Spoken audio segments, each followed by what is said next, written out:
once again. Sorry for the delay, but I've been at the BRC, Blind Rehab Center, getting more training. It has been very adventurous for me. What I mean is the mobility portion of it. I've been training on how to walk on the street more intensely.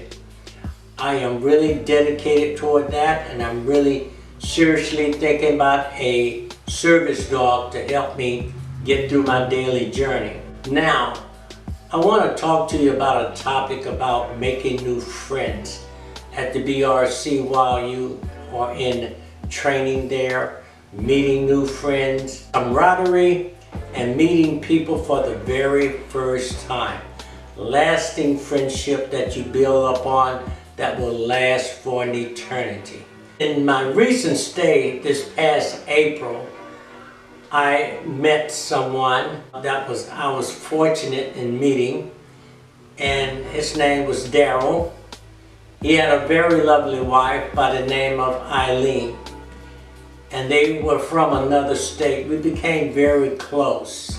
That family and two other families, we became very close. And right now, today, we still stay in contact. When I returned to the BRC this past October 31st, I didn't think I was going to meet anyone this time because that was a very new field of people there. But I managed to bond with some other families and also with a person that traveled from Florida by himself. Good young man. Brian, hello. Brian never knew anything about the BRC.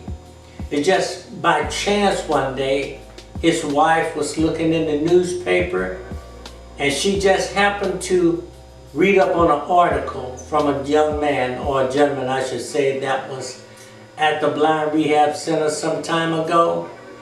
And when he got back to Florida, he wrote about it.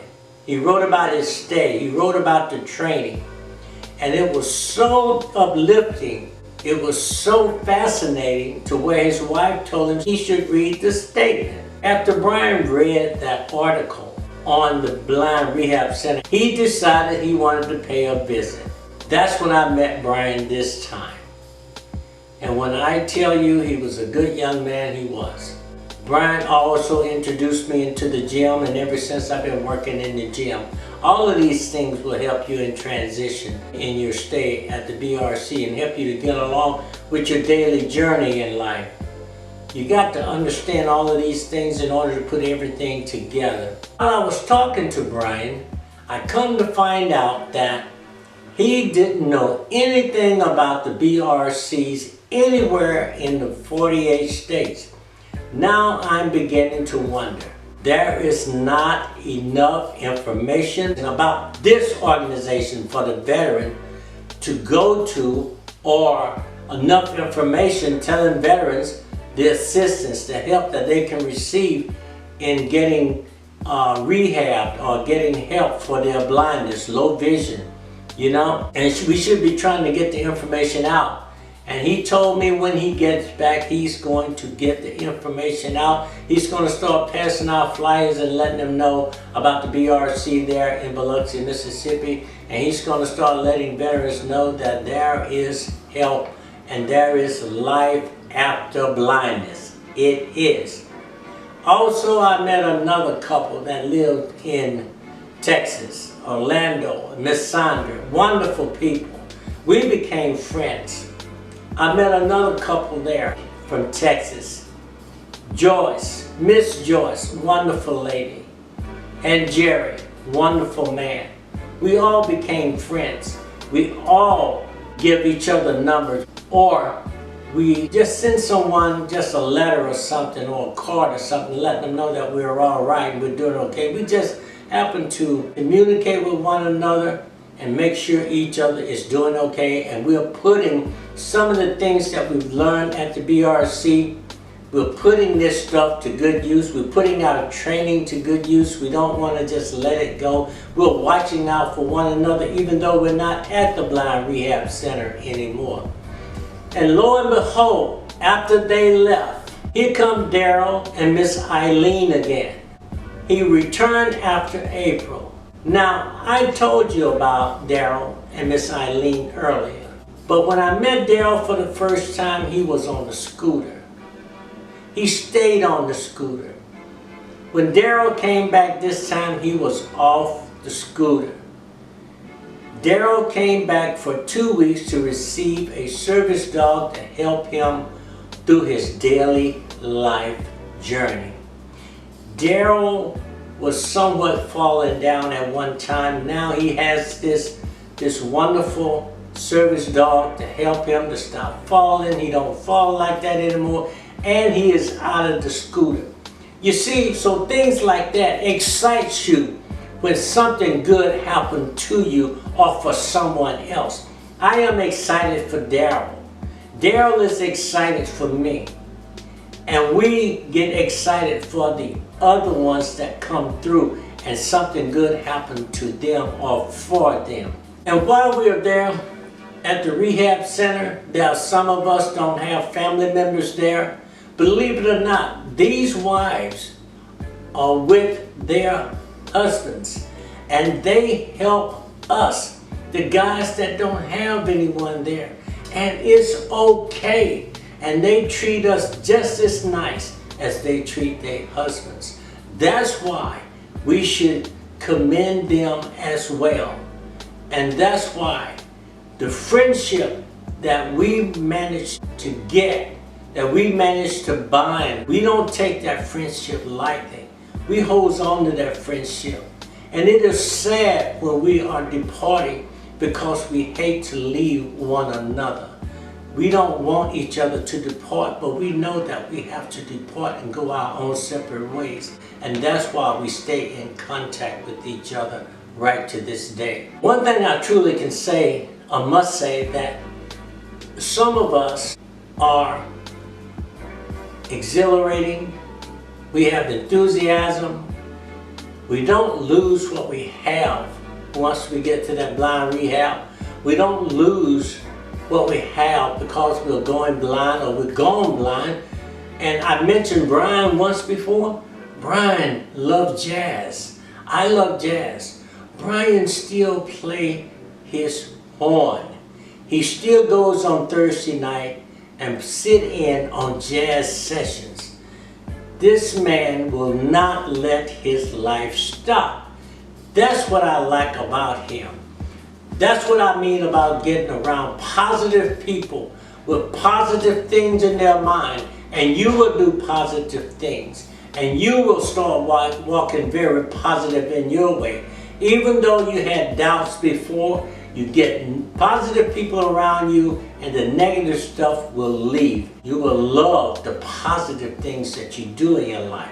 You will start doing stuff that you never done before, that you didn't think that was capable. I am talking so much about friendship because it is good to have friendships at the Blind Rehab Center. It's good to have friendships with other people that you have something in common with, because you guys can help one another. You guys will aid one another. And we need to get the word out. And that's how we communicate, by getting the word out. Sometimes we have a downtime.